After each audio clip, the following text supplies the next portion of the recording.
Hey everyone, how do you know if your child is psychic? If your child is psychic, what do you do with that once you know that? What thing should a parent never do if their child is psychic? We're going to talk about that and more tonight. In this week's Get Off the Couch, I am going to encourage you to choose your words wisely. I saw this post today on Facebook. A tongue has no bones, but it is strong enough to break a heart. Be careful with your words. In light of the election last night and all the hatred and self-righteousness that I've seen just on my friends' pages, I'm going to encourage you to, get that out. Don't say hateful words. Be very careful with your words. I want you to examine this week what you're saying, because whatever you put out there comes back to you. So think before you speak. And now we're going to tell you about tonight's guest.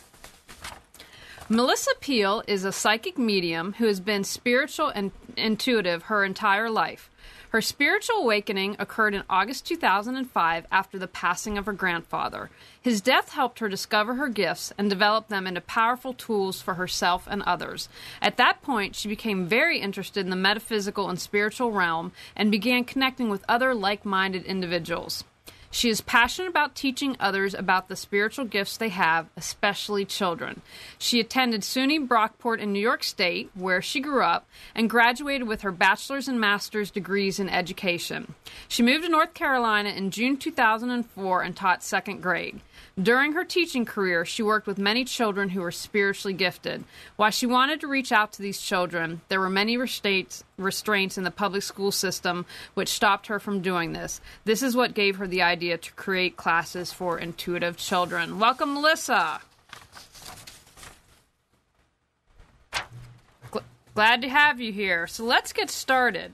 I have read from the internet, which we know everything on the internet is real, that all children born today, or maybe as of 5 or 6 years ago, are psychic or indigo children. What are your thoughts on that? And if you can also define what it means for a child to be psychic or indigo. So when people use these terms, indigo, sometimes you might hear about crystalline children. Sometimes people use the term psychic and intuitive. Essentially what that really is referring to are children who come into this world with more of a conscious awareness of they might even be more sensitive to the things that are going on around them. But generally, as we as a universe are shifting and changing, so are the beings that are brought into our world and into our own awareness, helping everyone to kind of come forward a little bit further with their own intuitive gifts that they are born with. And yes, I do believe that the children of now specifically are born with these such gifts to help bring our society back to kind of where we need to be. And what would you say how do you know if your child is psychic? And, I'm an auntie to 3 little munchkins, and so I don't limit this just to parents. I'm the crazy one of the family, so if there's anyone that's going to be able to help them, I joke about it, but it's something I take very seriously because I suspect my eldest niece, when she was a baby, they'd laugh about it, but I swore she saw people because she had this thing and she would just giggle. She was looking at something. It was a little dartboard. And so I want them, if they do have these gifts, to grow up and have a positive experience. I don't want them, as I know you, with the children you work with, I don't want them to have a negative experience. So first, how would a parent know if their child is psychic? Is there a test? How does that happen?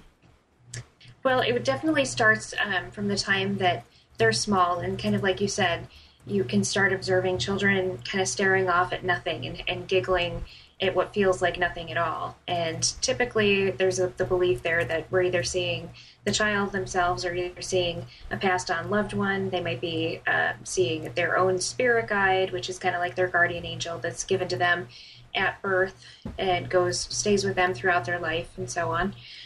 As the child develops and gets older, I've heard of children who are as young as 3 years old remembering past lives and having such a significant knowledge of, jet airplanes from the wartime that there would be absolutely no reason or way that the child wouldn't have any knowledge of such things. Mm-hmm. So there's sort of, many different telltale signs.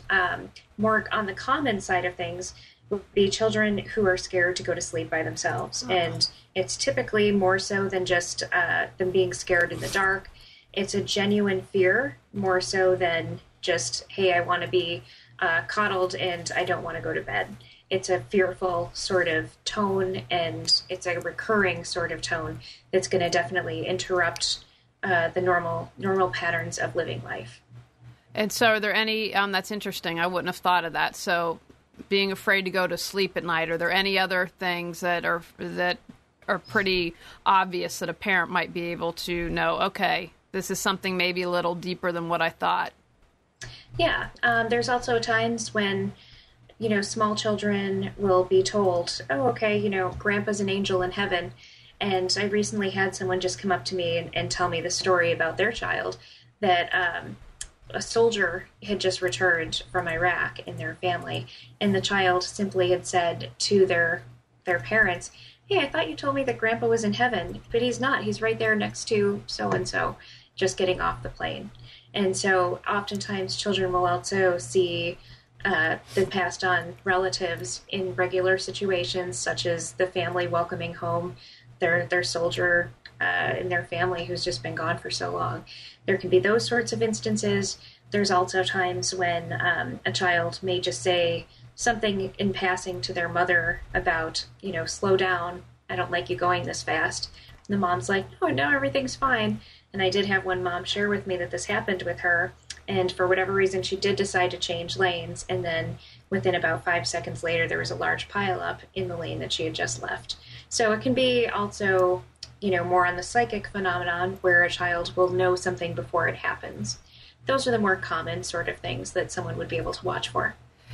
Did you ever hear about one of the most fascinating stories that I heard on the internet that went around was the young boy, and I want to say he's in the Midwest somewhere, but was a fighter pilot in a past life and was able to recall details, and he met his sister from a past life. It's really one of the most fascinating things, and luckily the parents were very encouraging, and it looks like we have a call, Melissa. Let's see, and we'll finish that story. Hey, who's this?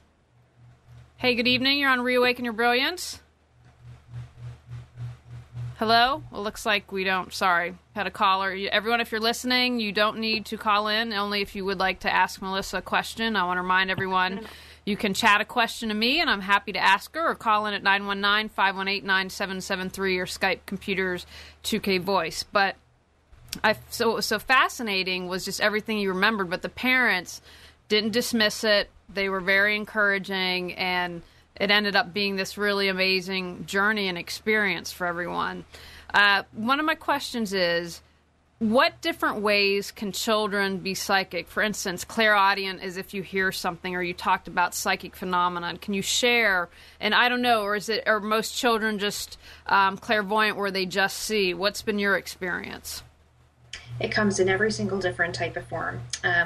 Here we have our 5 different senses. Children have that 6th sense, which often means sometimes they just know things and they can't explain how and why they know it. Many children I have worked with, I found, are quite empathic, which means they're kind of like a sponge, in which case they soak up the emotions or the feelings of the situations that they're in with the different people.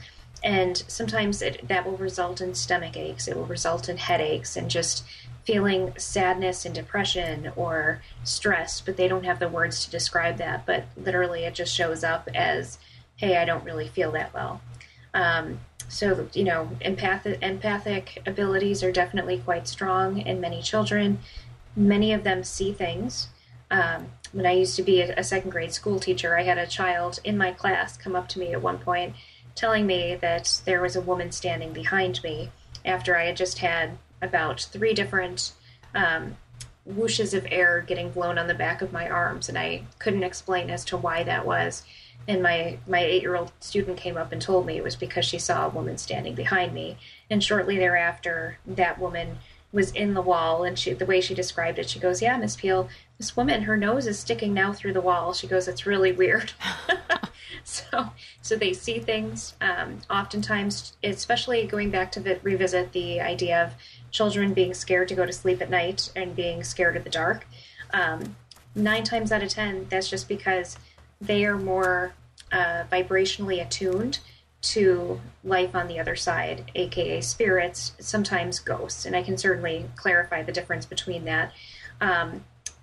Spirits are more our loved ones or any person who had once been living who's transitioned onto the other side.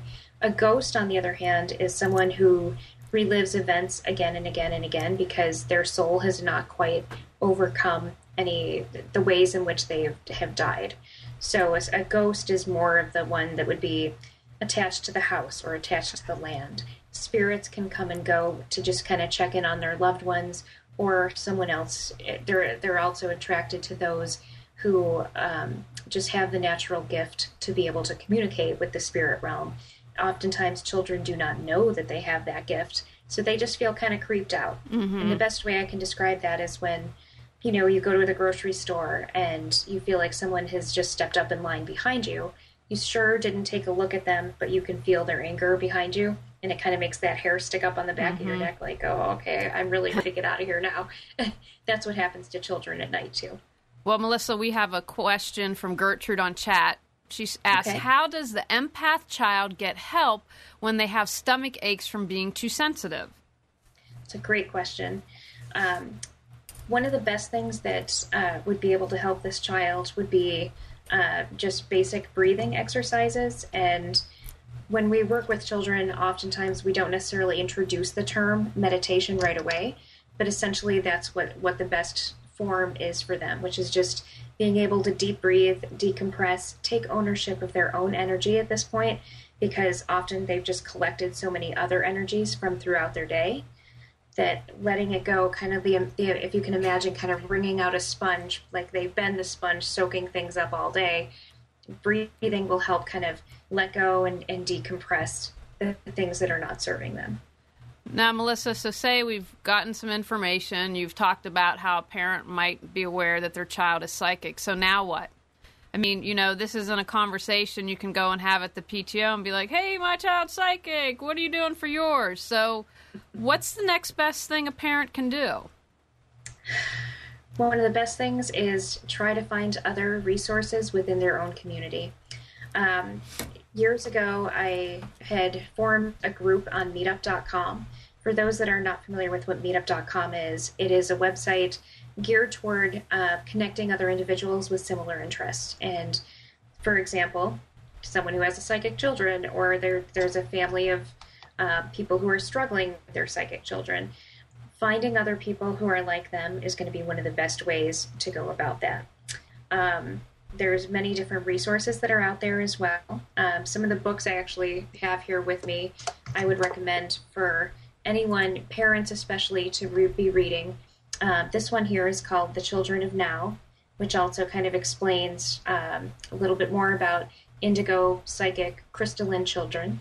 You'll notice that on the cover here, these bright blue eyes, this is one of the telltale signs of a child who is more spiritually gifted. It's a very common, I don't want to call it a symptom, but a very common trait of a child who currently comes into the world with that.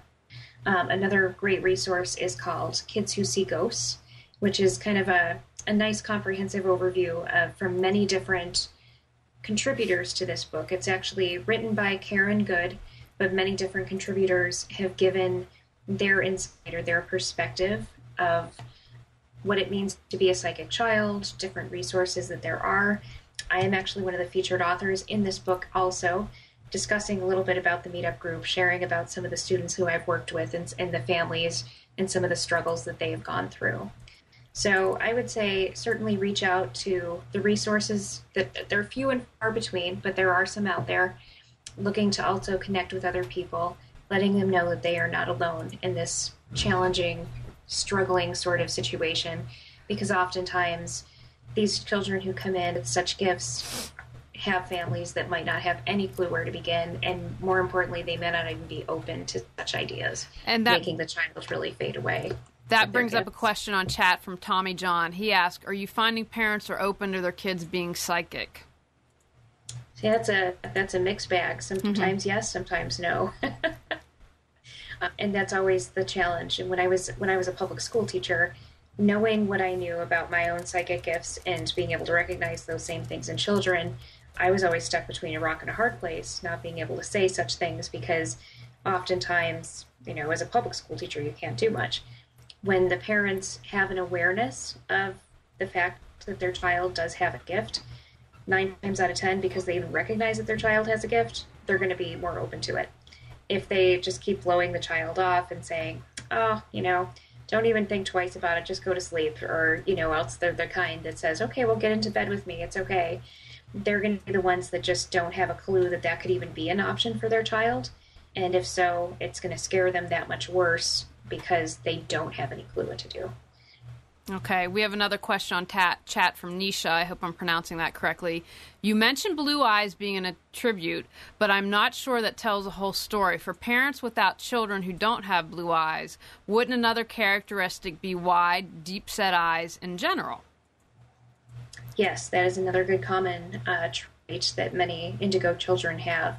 They're the kinds of the children that just have those wide eyes because they are extremely open and they're observant and they just take everything in their environment in. So you're absolutely right. It doesn't need to be just blue eyes, which often is accompanied with blonde hair. It can certainly just be those wide, deep-set eyes anyway. But again, it's like anything. I don't really like to stereotype that children need to have just one or two specific characteristics because I certainly don't have those. I'm a redheaded, hazel-eyed person, and yet I still have those same gifts too. So it's not really, one of those things that we want to stereotype, but it is a common trait. Now, David wants to know, how do you explain psychic phenomenon to conservative parents? That's a great question. Typically, when that happens, I found that oftentimes we can still speak the same language of paranormal activity, if you want to call it such, but using the language that that particular family can relate to. For example, recently I just had spoken with a friend who's more on the spiritual side of things.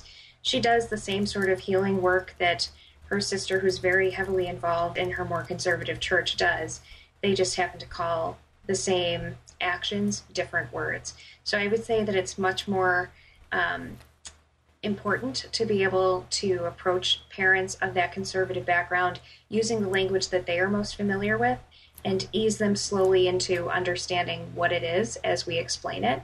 And then if they're open to it, just kind of depends on the situation, we can expose them to those more metaphysical, or however you want to say it, spiritual sort of terms, broadening their horizons a little bit more. Outstanding. I know here in the South, you probably run into that a little more than, say, if you were in California or the Pacific Northwest, places a little more open-minded. Great question here from Sandy on chat. What are some really cool stories kids have told you that knocked your socks off?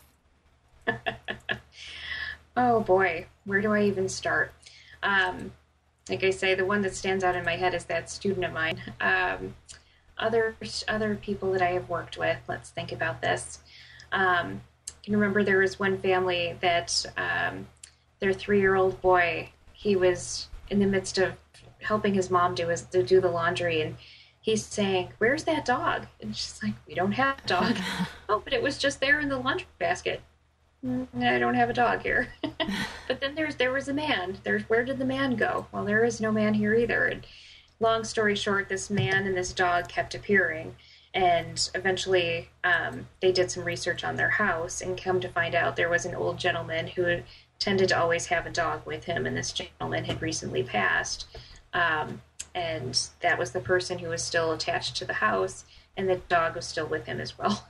So that was just kind of one little thing that was kind of cool, that here this parent is thinking, okay, we absolutely don't have a dog, there is no man, I don't understand what's going on. But this child was absolutely insistent upon that. So I'm sure there's plenty more stories off the top of my head. Well, that's all right. We'll let you think about them. We have a couple more questions here on chat, and I want to remind everyone, you chat in your question. I will definitely ask Melissa. You can also call in at 919-518-9773 or Skype computers 2K voice. Nisha says, and outside of stomach aches, have you seen symptoms in children where they become fidgety but don't necessarily notice it in themselves? How can you help them control that? My son has even said that he fidgets because of people around him. I'm concerned he's picking up energy, earthbound, and spirit, but not sure how to help him control it. Any ideas? Okay. So it depends on the child, of course, but certain children respond very well to um, physical means of grounding themselves. I already alluded earlier to talking about taking deep breaths and starting to learn how to kind of center your energy centers so that they're more in line with being balanced. Other children respond with physical things such as jumping around, shaking off the physical energy that they have within them. And once that energy is released and sent back down to the ground, back into the earth where it belongs, outside of our own body, typically the child will be able to calm themselves down. So I think that's a very individual thing that just in general, a parent might want to look for of what makes this child relax, what makes them feel a little bit more easy in their own skin. As for other physical symptoms, so stomach aches, headaches, being withdrawn is also a very common one, which is on the opposite end of the spectrum from showing those physical ailments. I used to work with a student who specifically was very bright, very smart, but way too much was going on in his environment. He was the little sponge that sucked it all up and got to be to the point where he said, you know what, I'm just done. And he became quite numb and withdrawn, and that was how his way, that's what worked for him, was to be able to be detached. And not the healthiest way, but that's what we were looking at. And so, Shifa, we have a couple more questions, but Nisha just followed up really quickly and says, so grounding exercises, is that something Absolutely. You'd recommend? Yes. Okay. And then David wanted to know, he'd asked about talking to conservative parents. He meant Christian fundamentalist parents. How would you bring that up? I'm guessing you wouldn't, but I have. Hey, hats off to you if you do that. How would you handle that? I myself am not that familiar with that particular sector of religion. So just like anybody in a professional role, if I was to actually work with a family, I would ask about their backgrounds, beliefs, and do some research about what is the language that they will most respond to, so I'd be able to help them. But off the top of my head, I'm not prepared to be able to answer such a thing.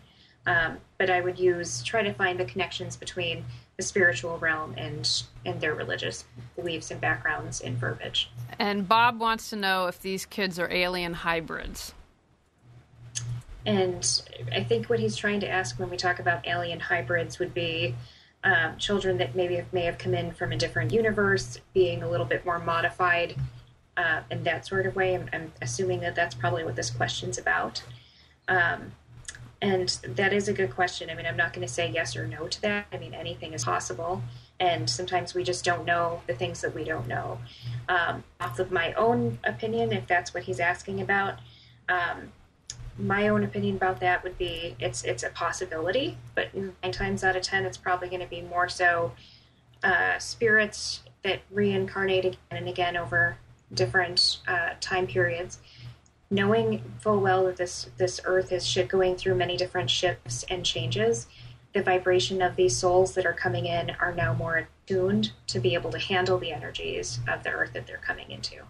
I personally think politicians are aliens. That's my personal opinion. But Bob wants to know, he means part alien, so I have no clue what part alien means. I mean, if you have 2 parents make a baby, that's beyond my one parent alien. Yeah, one alien. So if you have a comment on that, Melissa, that's beyond my comprehension.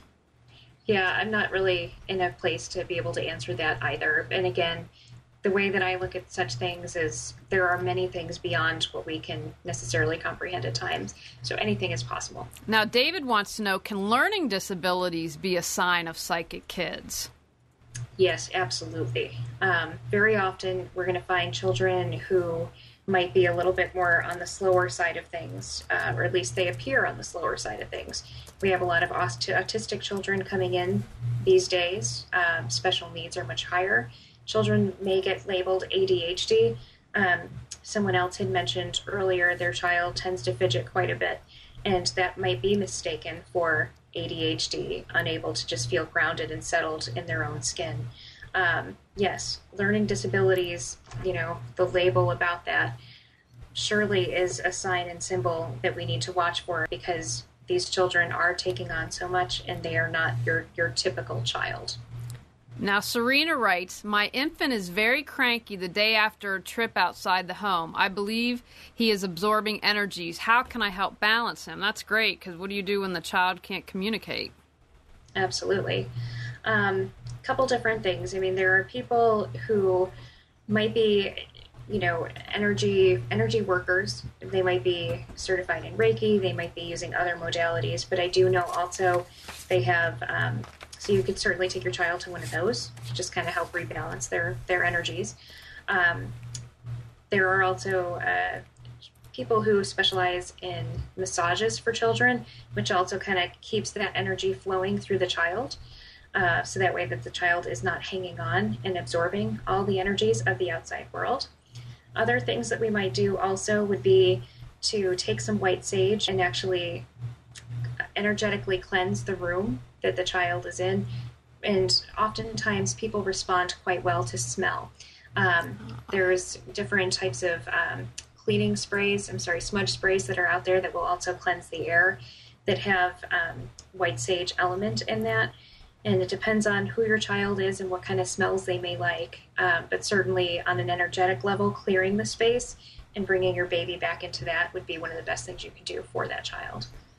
Now, David also has a question, and this might be above your capacity unless he's trying to tie it into being psychic. He's asked why we're having so many autistic children. Do you think that's directly related to kids being psychic? I can definitely see the correlation there. Again, the children of now that are coming in certainly do have a higher vibrational awareness, and not always is it something that the children can handle, and therefore it does show up as autism, ADHD, etc. So yes, I do feel like there is a correlation as to why there are so many autistic children today. Now, Nisha would like to know, how do you help your child develop their psychic abilities when you have a parent who believes you're a devil worshiper? It sounds like the child shares two homes, so there's a divorce or whatever going on. What would you say to that when one parent's like, stay away? Right. Well, this is also part of the important piece of, being able to talk to the child and letting them know what is safe and where it's safe. This also kind of lends me into talking a little bit about letting us know that it's safe to talk about such things in this particular situation.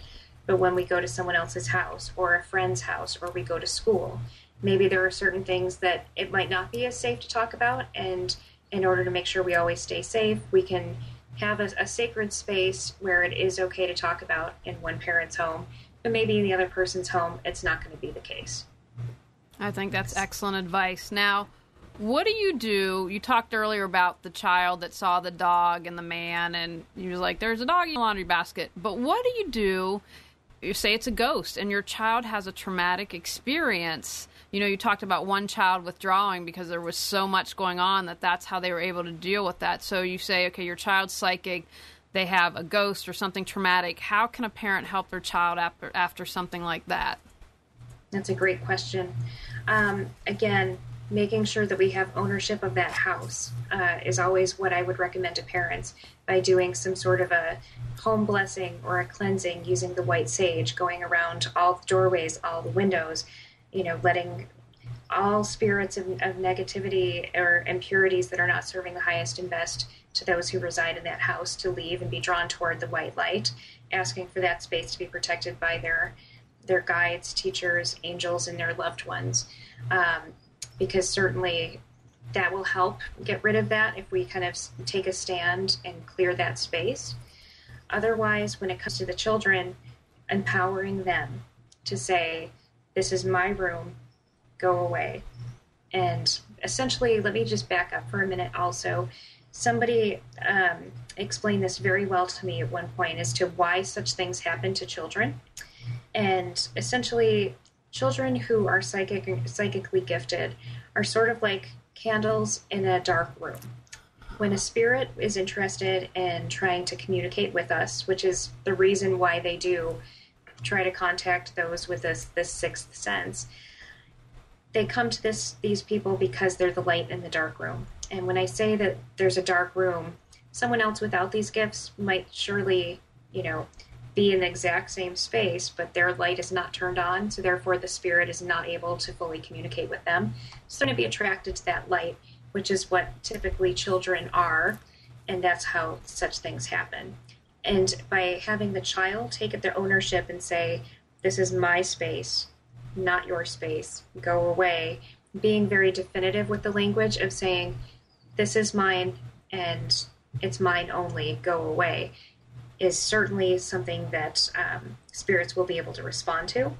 And that's a very key thing, is to pay attention to the language. The universe does not hear sounds of negativity. So for example, if someone says, don't come near me, the energy is very strong on ignoring the word don't, and it just hears come near me. So we want to be really definitive with our language and say, go more positive, straightforward, and that's where our energy is. Nietzsche wanted to say thank you. Love that. And I love this too, that light in a dark room, I think is a wonderful explanation. And we lost you for a second, Melissa. You're frozen. Oops. Nope, okay. You're back.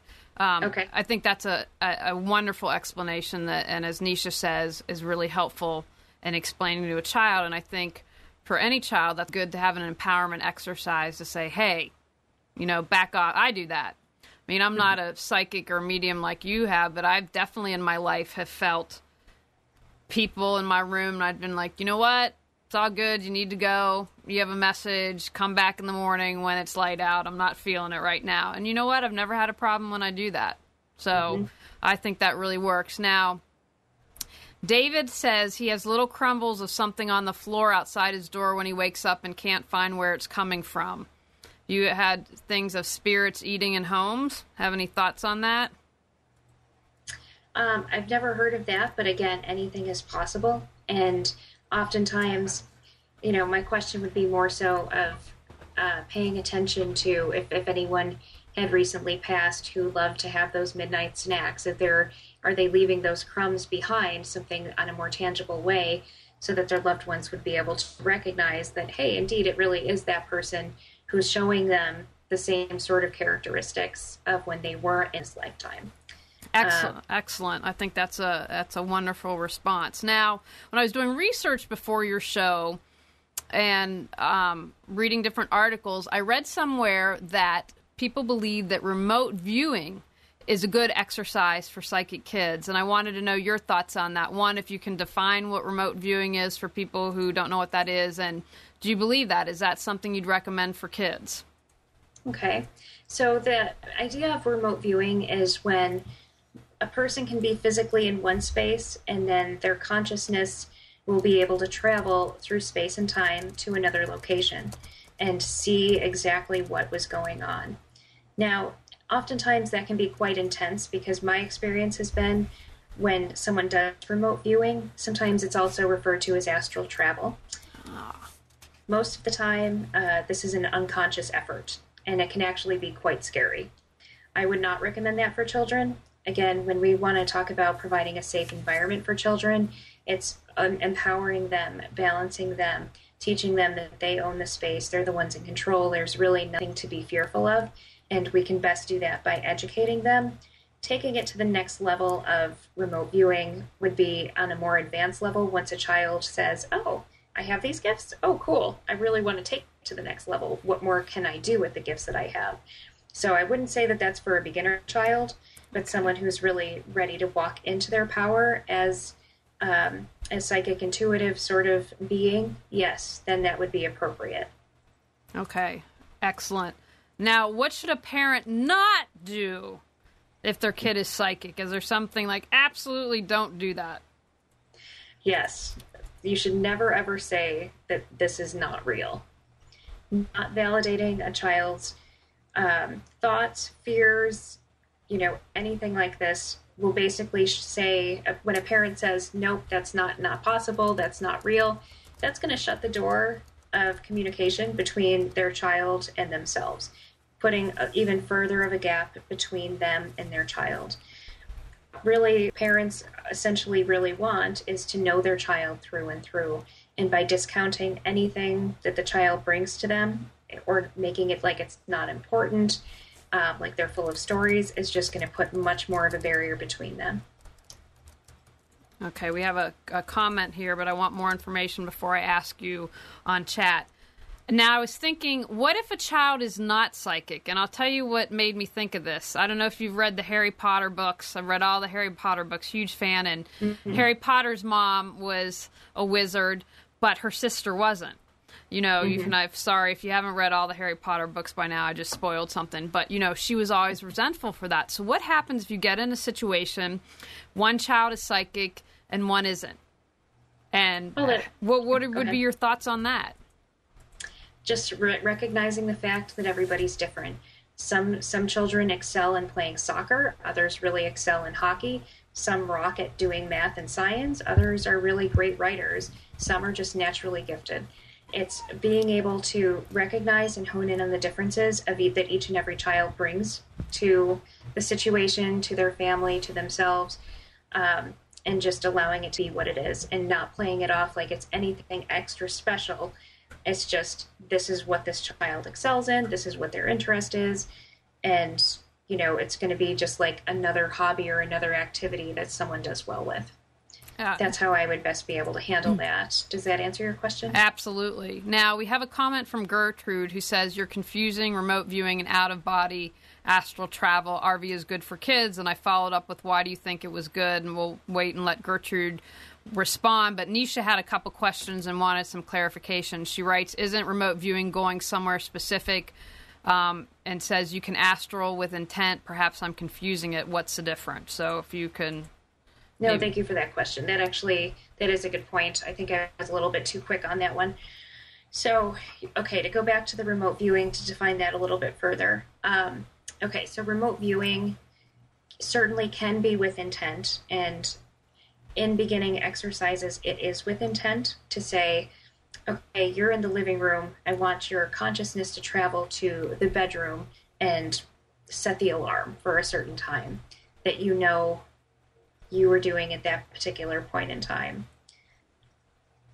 Then after you come out of the exercise for the astral travel, then you can actually go into that bedroom and see, okay, did I really set that, was that alarm set for that specific time that I intended it to be, to then prove to yourself that, yes, indeed, that remote viewing did occur. And other different ways that can be done, too, is they can actually go to someone else's home, for example, and tell exactly what they were doing at that time, describing what they were wearing, and so on. So that part, that is more about what remote viewing is. To clarify what an out-of-body experience is, that's more when the person's consciousness gets out of the body. Many times it is uncontrolled, and they can basically travel through space and time without specifically having an objective in mind. So yes, I'm sorry about that I did kind of cross over the two here. To get back to the other question, though, about is remote viewing, I'm going to still stick with my same answer. Is that appropriate for children? Again, I would say that those that are genuinely interested in honing in on those skills and gifts, yes, I don't see why not. It just proves to themselves that they can go above and beyond what they even thought would have been possible. It's that tangible evidence that they're looking for. Okay. But again, not to start off with. We just have one quick comment here from Gertrude, and then I want to move on. She said RV or CRV are paper and pen, things you do with coordinates, say 987456, which relates to something, a photo, emotion, or anything. So that's how Gertrude is defining it, and she feels that that's not the same as astral travel. So I think we're good to go on that. And I have another question. Thank you. Could a child be psychic but not awakened or open to it yet? Absolutely. I'm going to just kind of comment on that for just a moment, that I was one of those children. When I was small, things used to happen that in my head, I was thinking about those things. But in reality, that was my spirit guides communicating information to me ahead of time. And before long, it would happen within a day or two. So then there would also be those feelings that would pop up that I couldn't really explain why I was feeling a certain way. And yet then I would realize, oh, this is what's going on with my parents. or, only until I was 25 is when I actually awoke to the idea that I myself was actually psychic, because when my grandfather passed away, he was the second person in my life that I had a feeling about that was really gone. And then sure enough, the reality hit that that person did in fact die. So it's certainly, I feel like there's been so many adults today that have those gifts that they keep saying, oh yeah, I just have these intuitive feelings, but they don't do anything with it. And I think it's more sometimes it's out of being scared. Other times it's out of not really believing that could be them. Other times it's lack of resources and, okay, now what? What do I do with this? Are there any signs that a parent can look for to know that they have the ability and it's just not awakened? And how can they support them until they awaken? Do you have any thoughts on that? Yeah, actually, one of the questions you had asked earlier about kind of ties nicely into this, which was, is there some kind of a test out there? On my website, which is mysticalawakenings.com, for anyone interested, there is a survey that I've compiled of different questions that someone might be able to ask their child, whether they experience such a phenomenon. Examples like that might be if they can communicate with animals, if they have an intense love for the universe, if they feel the emotions of plants, if they have this inner knowing about something and then shortly thereafter it happens. Do they feel all of a sudden like they have a gift in their hands, or have people ever told them before that when they touch them, they instantly feel better? There's a whole slew of different questions like that on there that someone would be able to look at and, after thinking about their child or asking their child, have a much better understanding whether they are gifted in this way. Outstanding. And I want to remind everyone, if you have a question for Melissa, chat it. We've had some excellent questions tonight, or you can call in at 919-518-9773 or Skype at Computers 2K Voice. Now, you had brought this up earlier, but I think it's a point worth mentioning again. Should children who are psychic meditate? I think every human being should meditate. I think our world would be better if all kids meditated, regardless of their abilities. So can you maybe talk a little bit about that, why that would be helpful to children in general or psychic children? Children in general, for sure, and especially those psychic children. When we think about meditation, what that does is that helps the child to bring in an awareness of their breath, taking ownership of it, having control over how deeply they breathe. All of us have 7 different energy centers in our bodies called chakras. And very often with psychic children in particular, those energy centers get thrown off balance purely because the environment that they're in doesn't allow them to stay balanced, because they're empathic and they pick up on other people's things. Therefore, when they can help to rebalance the energy in their body just by simply breathing, that's going to make a huge difference. So yes, meditation is going to be a big factor in keeping a child balanced and grounded and in control of themselves. Outstanding. What should every psychic child know? What's important for them to know? They are not alone. Because far too often, children with these gifts feel very isolated. They may not be able to fit into the social circle very well, might feel very odd because their energy is just different than the average child that they are surrounded by. So the feeling of, even though they have these gifts that maybe their friends don't have, nonetheless, it is okay. It's accepted. This is a gift and strength that they have been given. And I feel like they need to know that they're not alone, but more importantly, encouraged to figure out what would they like their purpose to be having such gifts. Do they want to really help somebody else with this? Is this something that they are choosing not to want to deal with?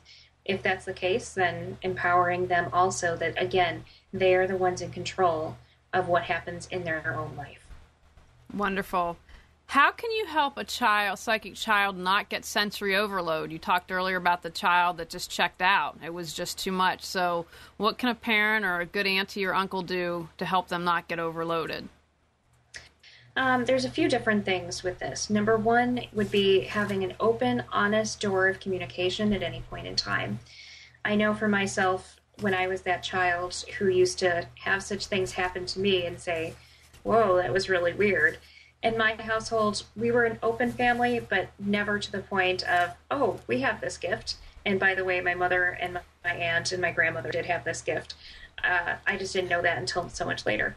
But if you're a parent who suspects that your child does have such gifts, giving an open forum to be able to talk about that and being able to ask questions non-judgmentally is going to be one of the biggest keys that we could do for them. Another thing too, like I said, is for those parents who might be more aware of this and they want to help their children kind of decompress and come down from the day, letting go of any energies that haven't served them. Doing a white sage cleansing or smudging, it really is the term for it, before bed, sometimes even in the morning, making sure that the guides and angels protect this child, from that moment for the moving forward throughout the rest of the day.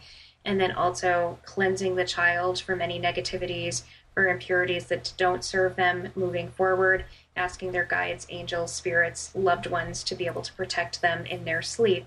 And I like this because very much so, spirits need an open door of communication. They're kind of like guests that get invited in, sometimes because we're that bright light in the dark room.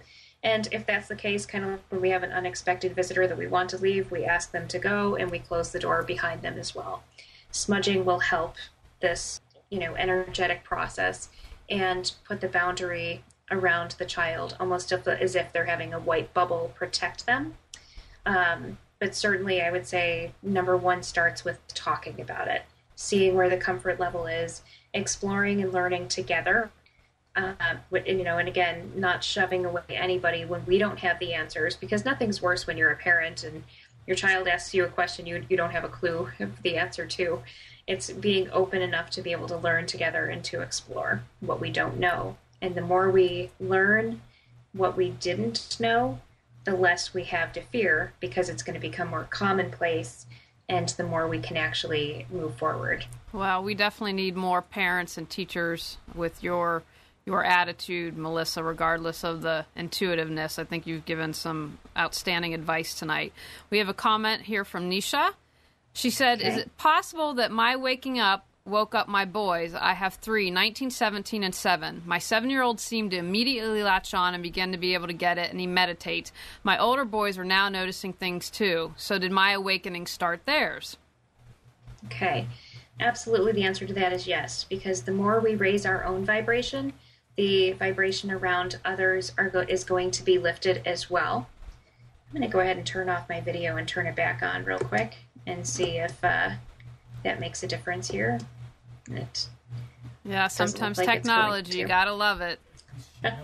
Yes. So you get to look at my nice picture instead, I guess. Okay then. So, yeah, no doubt about the changes that you have brought about within yourself certainly have an effect on the environment around you. And again, that brings up everybody. Now, we touched on this earlier, but we didn't define it because, again, doing my research, I found that grounding is important. So can you explain what grounding is, and is there an exercise that parents can teach a child how to ground? That's a great question. Grounding essentially is when one can feel at peace with where they are energetically. And it's kind of being able to let go of the day. It's being able to let go of anything that doesn't serve them, letting go of any of those random stray thoughts that, like I say, can be too overwhelming at times. A very fun exercise, especially more for the smaller children, of being able to ground themselves would be imagining that they are actually growing roots through their feet, kind of like a tree grows roots into the ground, and imagining with their hands up in the air that the wind is moving it all around, and making it very physical for children to be able to let go of the energies that they carry within.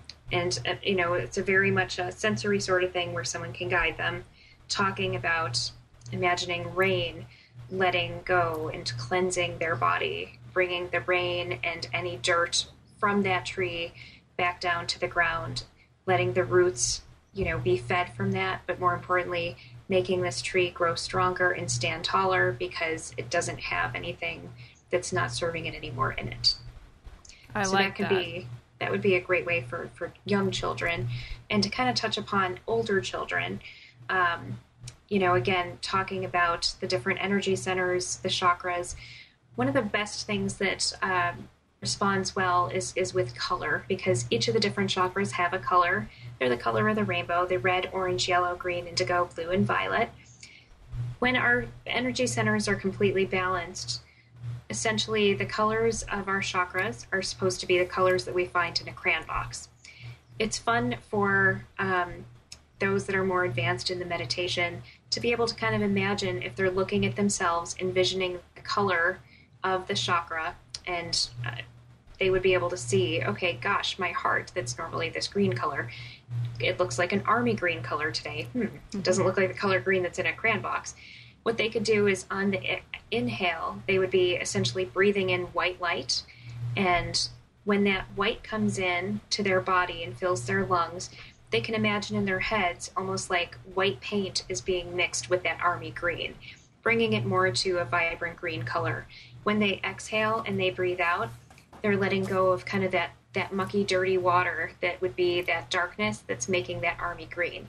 And they're going to continue to breathe in the white light, blowing out any darkness that doesn't serve them, until the color green around their heart, for example, would be the color that you'd find in a crayon box. So it can be very visual, and that's, like I said, more for the older ones, because it's something non-tangible, and children who are younger need more physical, sensory sort of things that are tangible to hang on to.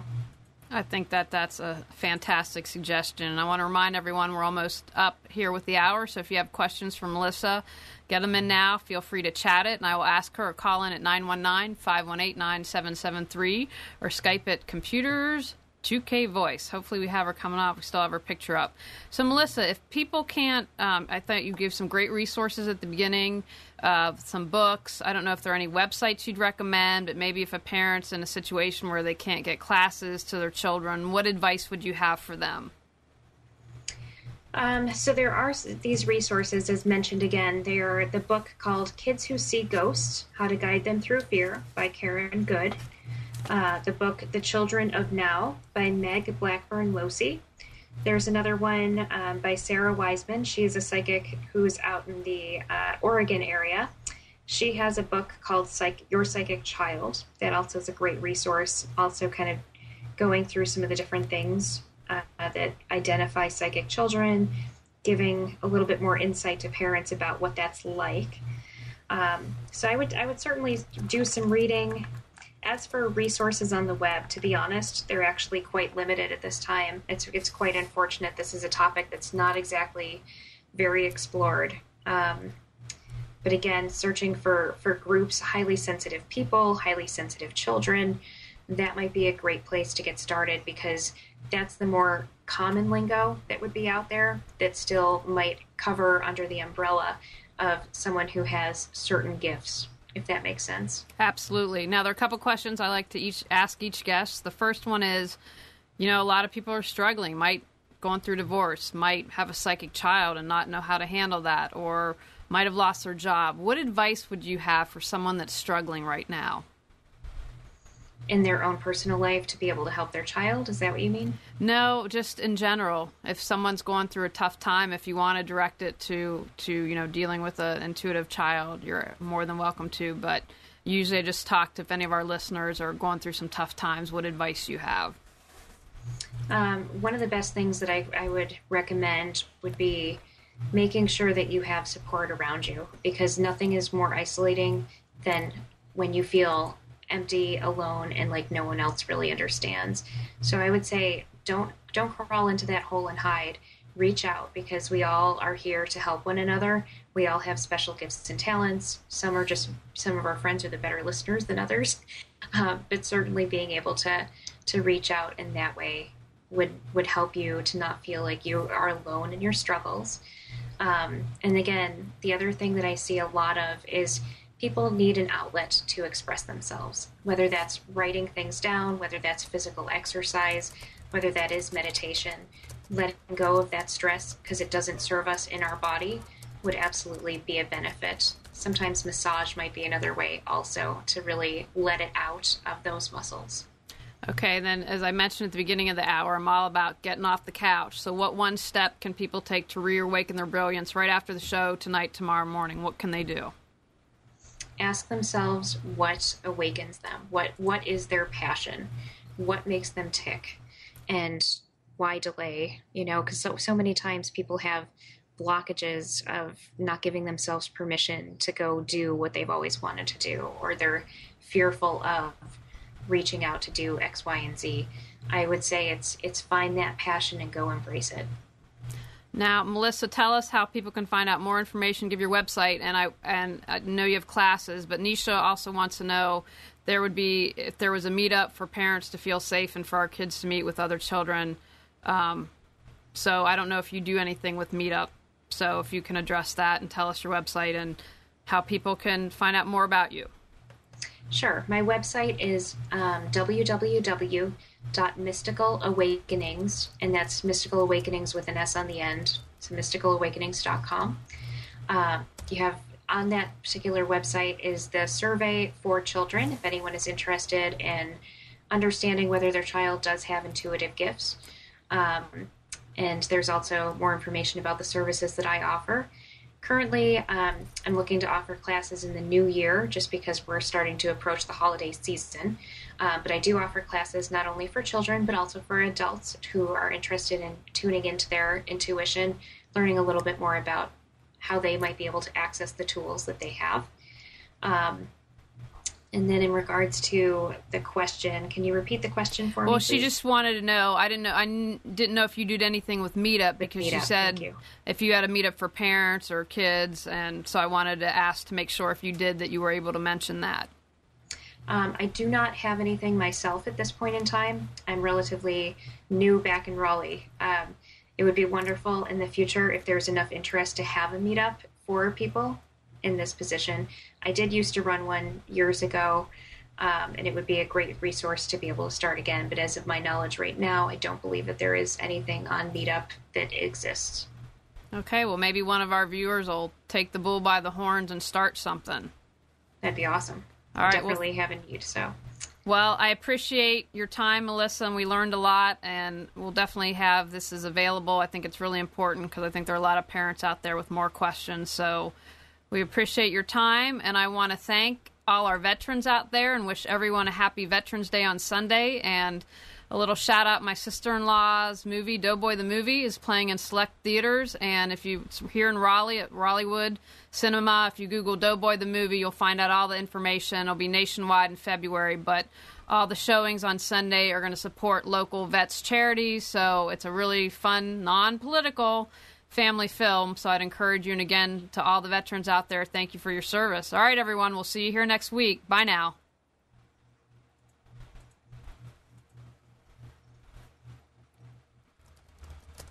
You are tuned to the Nissan Communications Network. Our weekly lineup of call-in programs includes Computers 2K Now with Amnon Nissan, Sundays 9 a.m. to noon. Health In with Debbie Brooke, Mondays 11 a.m. to noon. The Scope of Things with Marilyn Shannon, Mondays 7 to 8 p.m. Breaking Free with Marilyn Shannon, Mondays 8 to 9 p.m. Body Talk with Cindy Prince, first Tuesdays 8 to 9 p.m. Reawaken Your Brilliance with Julie Seibert, Wednesdays 8 to 9 p.m. And if you tuned in too late, you can always watch each program in its entirety or download an MP3 audio file of it at www.nissancommunications.com. Sponsored by thatvidblasterguy.com, carolinaapparel.com, and deltaforce.net.